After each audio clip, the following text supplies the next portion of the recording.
Hello, this is Jeff Barnum reading the Supreme Court decision in Kevin McCarthy, Superintendent Elmira Correctional Facility versus Pedro Hernandez, on petition for writ of certiorari to the United States Court of Appeals for the Second Circuit, decided June 22, 2026. Per curiam. The Anti-Terrorism and Effective Death Penalty Act of 1996, or AEDPA, imposes strict limits on federal courts' power to grant habeas relief to a prisoner convicted in state court. District courts and courts of appeals have sometimes chafed under these restraints, and when they have strayed too far from the modest rule that AEDPA prescribes, we have summarily reversed their decisions. We must do the same today. The Second Circuit ordered habeas relief in this case based on its holding that a state court decision was contrary to and involved an unreasonable application of Missouri v. Seibert, 542 U.S. 600, a Supreme Court case from 2004, because the decision approved a trial judge's refusal to tell a jury how to apply Seibert, or more precisely, how to apply what the Second Circuit understood to be the holding in that case. But Seibert said nothing about jury instructions. For this reason and others, the Second Circuit exceeded the rule that AEDPA prescribes. This case concerns a tragic event that once captured the nation's attention. On May 25, 1979, 6-year-old Etan Patz left his family's apartment in Lower Manhattan to take a bus to school. Before boarding the bus, he stopped to buy a drink at a bodega where respondent Pedro Hernandez, then 18 years old, was working. Patz never got on the bus and was never seen alive again. Despite a vigorous search, law enforcement could not locate him or find evidence of his fate. For the next 20 years, authorities investigated several suspects, but they were never prosecuted and the case went cold.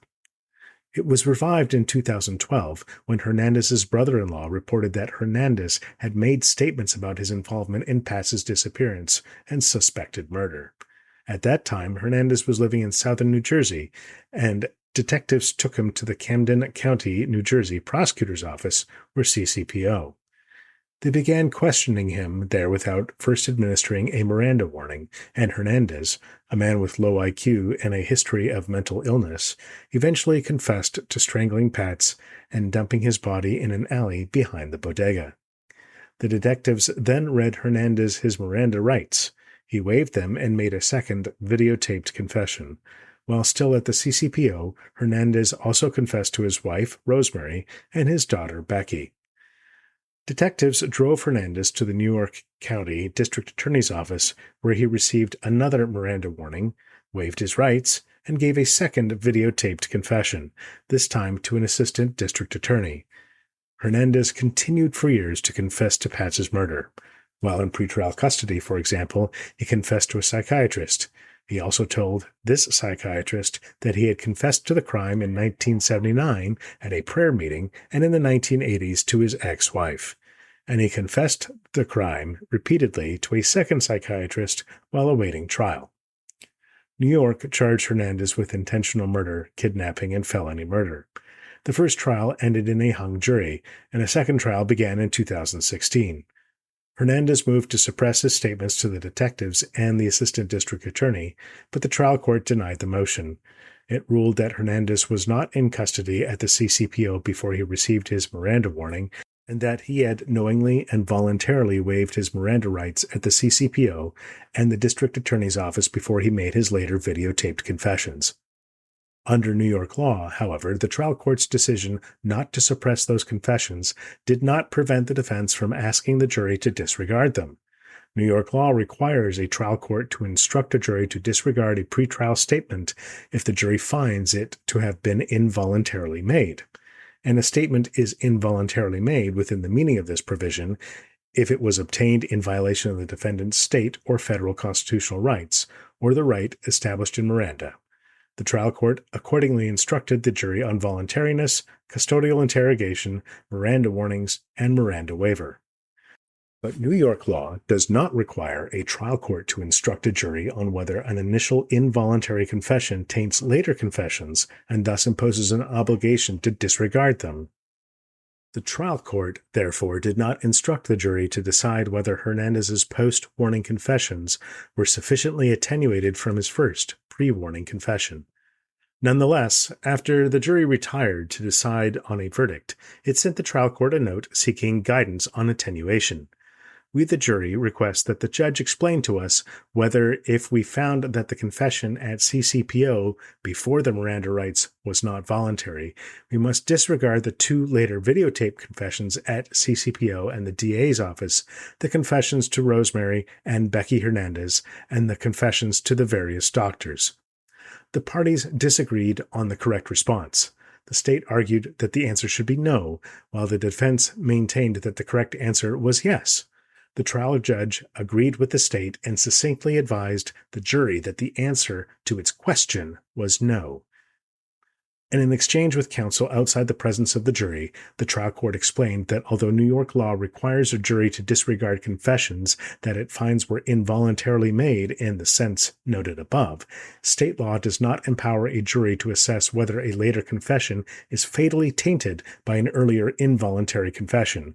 So the trial court did not think it proper to instruct the jury on attenuation when it was not their function to consider that issue.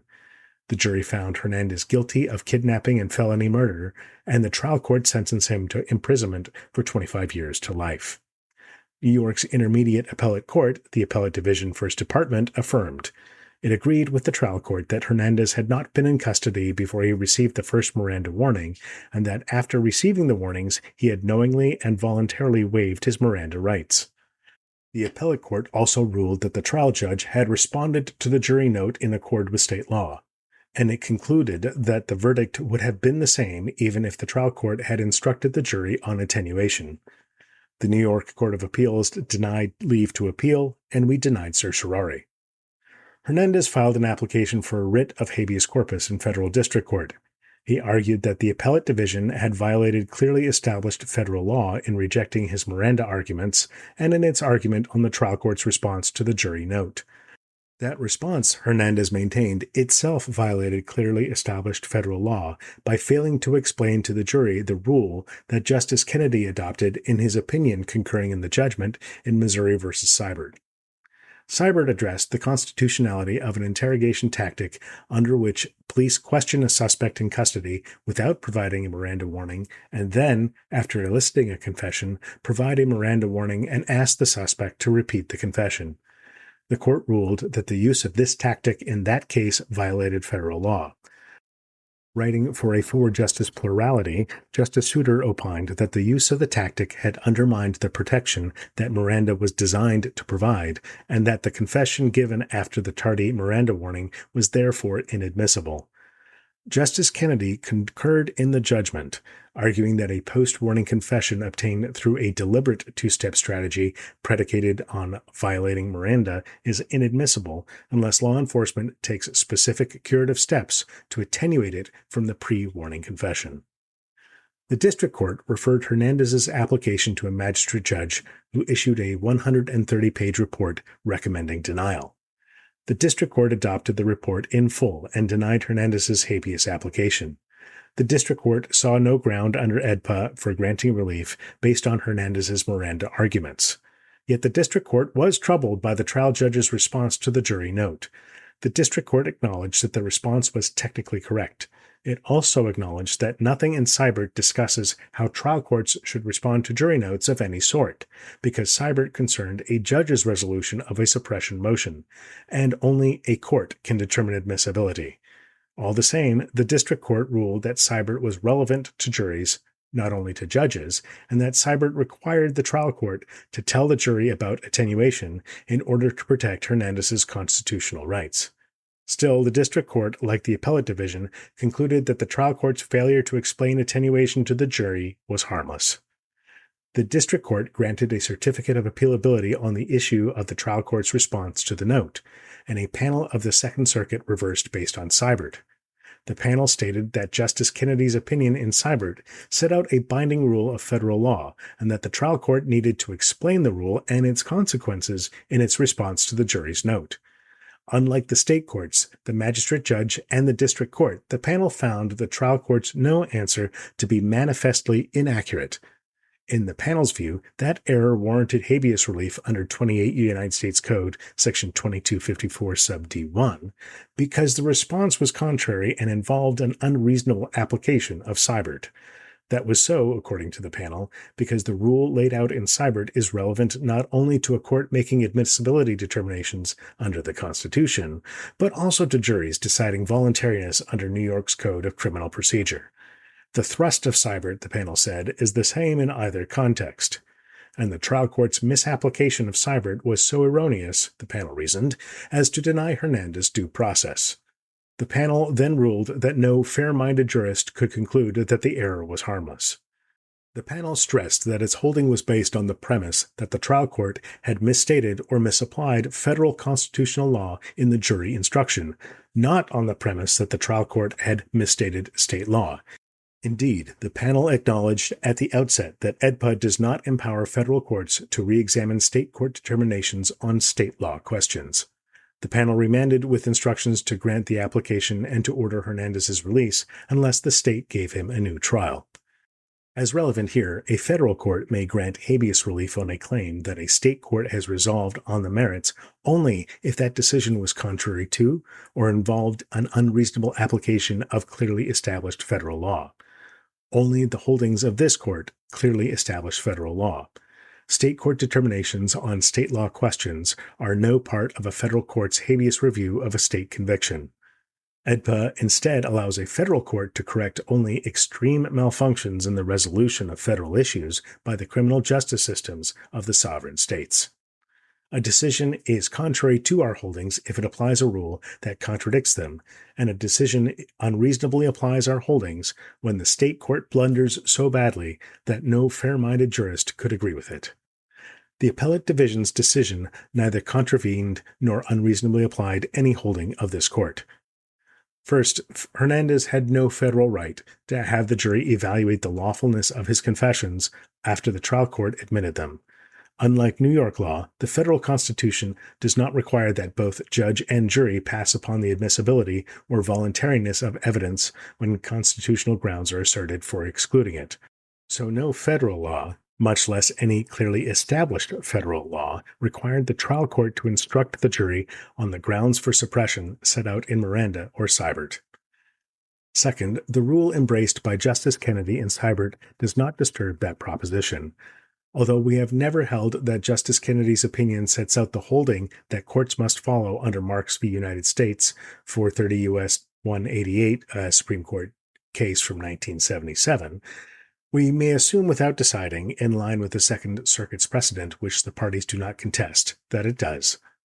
Even if Justice Kennedy's opinion clearly established a rule of federal law cognizable under Section 2254 subparagraph D, that opinion established nothing about a jury's determination of a confession's legality.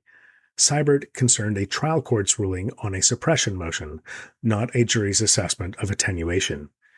We have never applied Seibert in any other procedural context, and neither the courts below nor the parties have identified any decision of this court holding that Seibert affects a jury's consideration of a confession that a court has admitted. Third, our case law does not support the Second Circuit's conclusion that the trial judge's response to the jury's note violated Hernandez's right to due process. We have never held that the Due Process Clause, or any other provision of the federal Constitution, requires a trial court to explain to a jury an issue that the jury is not required to decide. Hernandez correctly declines to argue that Seibert required the trial court to instruct the jury on attenuation in its initial charge. As Hernandez concedes, Seibert did not require the trial court to instruct the jury on attenuation in its response to the jury note either. That conclusion does not change merely because the jury focused on this question or because the legality of the confessions was an issue central to the trial. Those contingent features of Hernandez's prosecution could not, as the panel seemed to think, turn Seibert's discussion of circumstances in which a judge should suppress a confession into clearly established federal law about an issue that juries must fully consider. Hernandez counters that it is New York law, not federal law, that vests juries with the responsibility to assess attenuation, and that Seibert must control the jury's consideration of the issue for that reason. Yet the trial court ruled that New York law does not vest juries with the responsibility to assess attenuation, and the appellate division held that the trial court's response was correct under and otherwise compliant with New York law, and a federal habeas court may not second-guess state court interpretations of state law. In any event, Hernandez admits that a defendant is not entitled to a freestanding jury instruction on attenuation under New York law, and neither he nor the Second Circuit has explained how a federal court could nonetheless grant habeas relief on the premise that due process turns attenuation into a jury issue simply because the jury asks about it. The Second Circuit exceeded its authority in holding that Hernandez is entitled to relief under Section 2254, subparagraph D.